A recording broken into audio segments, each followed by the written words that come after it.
Hello, friends. Mark Holmes here with my buddy Cowboy Joe Boo, and as always, thank you guys for watching, commenting, and subscribing to the Joe Boo Sports Report. Because without you guys, well, I wouldn't work so hard to try and make this the best YouTube channel when it comes to the Dallas Cowboys and the NFL. And believe me, we're working hard. This draft tour is getting bigger and bigger.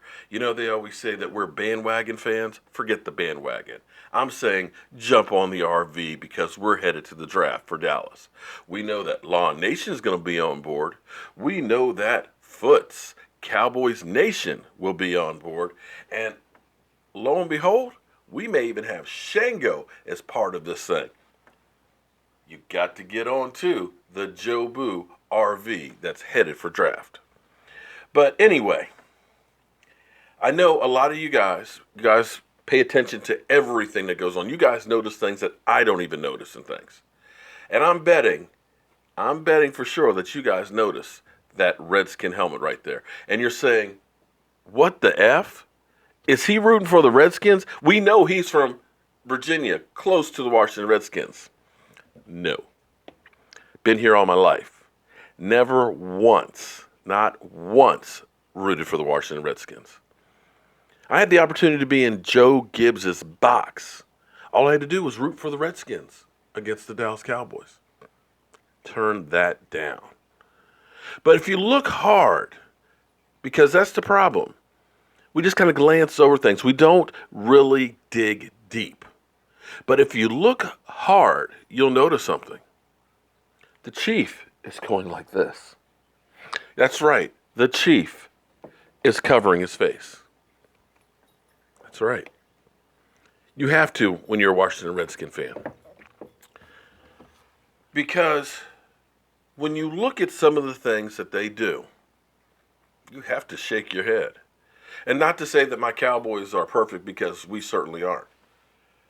But what they have done with the whole Kirk Cousins situation is just unbelievable. They have, in fact, with the help of Kirk Cousins, have changed the way business is going to be done in football. Because, see, here's the thing. The Redskins haven't had a quarterback since Mark Rippon, when they won the Super Bowl back in the early 90s. You know, before we won those last three, that's how long it's been.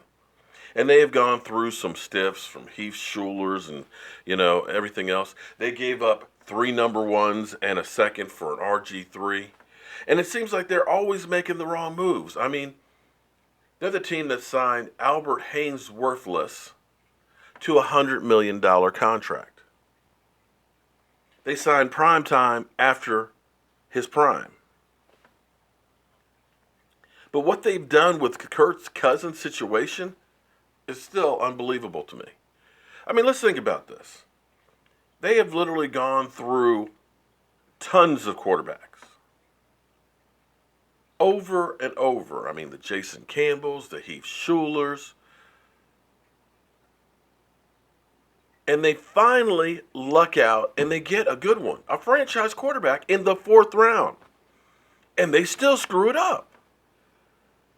They had the opportunity to sign him to a long-term deal 3 years ago that probably wouldn't have cost them more than $45 million guaranteed.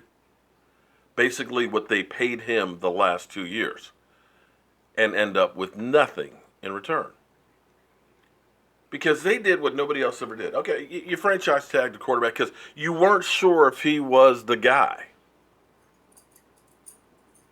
Okay, but he played well. Well enough that you paid him $25 million the next year. But you still weren't sure about him, and you're letting him walk. But I got to tell you, this will change the way things are done now in the NFL.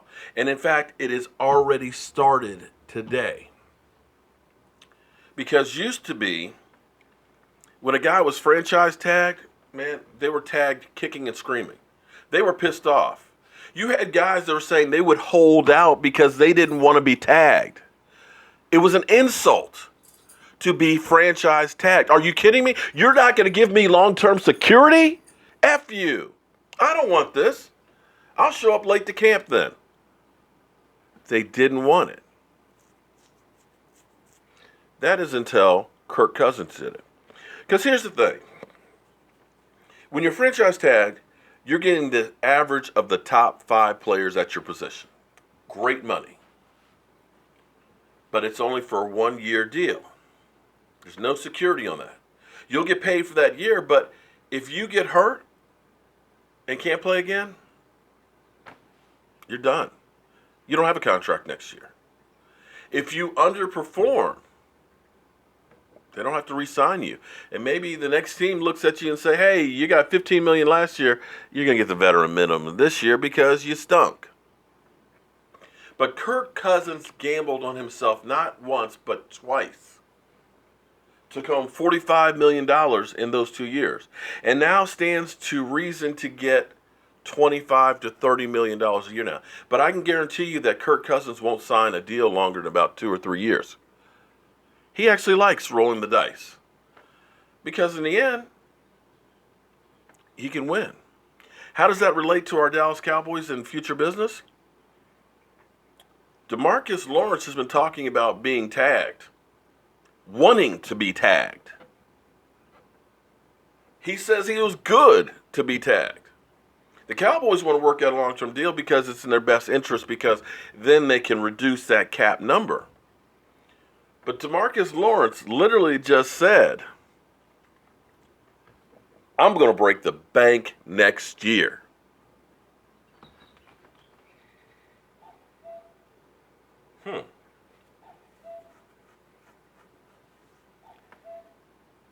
What he's saying is, I'm good taking that $17.2 million for this year.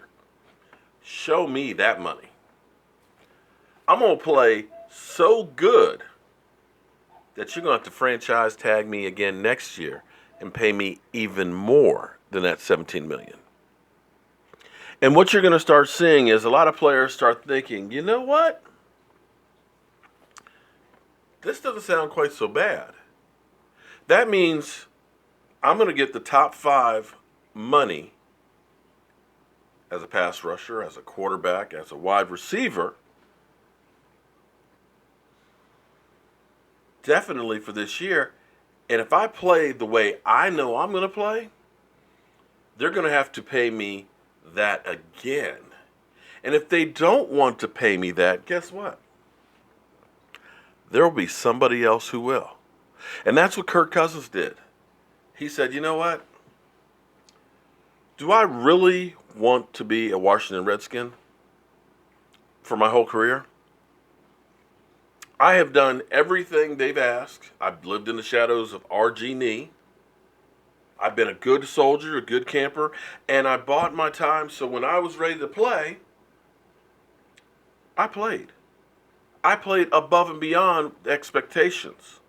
Yet, the Washington Redskins, well, they didn't reward me. They kept trying to lowball me. They didn't show me any love. Is this where I want to play the rest of my life? The rest of my career? Do I want to risk my career on this, realizing that this just seems kind of dysfunctional? Wouldn't it be better for me to be able to pick the team that I want to go to? Maybe have an opportunity to get a Super Bowl ring? That is now the new way that business is going to be done. You're going to see more and more players happy to take that franchise tag. Happy to take that big fat paycheck and gamble on themselves. Because if you don't believe in yourself, nobody else is. So Kirk Cousins, you got it narrowed down to the Jets and Minnesota. Well, Minnesota was one step away from the Super Bowl. Might not be a bad choice. The Jets, well, they're still rebuilding. But you can look at them and say they're headed in the right direction. Washington Redskins, well, yeah. SOS. Same old skins. Well, I've got to go out, do some more work, some more running around to do, and I'll be working at the Indian Museum tonight. But guys, thank you all for being part of the Jobu Sports Report. And if you guys want to help out for our road trip draft special, which is growing by the day, you can go up to the top corner there. There's the PayPal blue uh, icon. Click on that. You can make a donation, or during one of our live streams, do a super chat, and you're entered in our drawings, and you will be part of helping us make our draft trip the biggest thing on YouTube. I'm Mark Holmes. This is Cowboy Jobu, and I'll see you guys soon.